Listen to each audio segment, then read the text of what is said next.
yo Jabroil, men ummatimni kamoli yaxshi ko'rganligimdan ummatimni mendan oldin tiriltirib do'zaxga Xudo kirgizib yormadimi desalar, Jabroil alayhissalom aytar ekanlarki, yo Rasululloh, hali hech kim tirilgan yo'q, birinchi bo'lib siz tirildingiz. Rasululloh Abu Bakr Siddiq aytar ekanlarki, siz mahshargohga boring, meni ummatimni farishtalar tanimasdan qo'pollik qilib qo'yishmasin.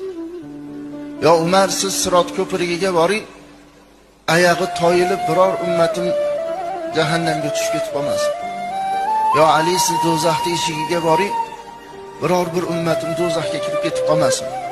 Yo Usmon, siz tarozini oldida turing, Alloh taolo meni ummatimdan birortasini do'zaxga hukm qilsa kechirishligini siz so'rang, siz so'ragan narsani Alloh taolo bermaslikdan uyatadi deb 4 ta sahobani 4 ishga mas'ul qilib qo'yar ekan.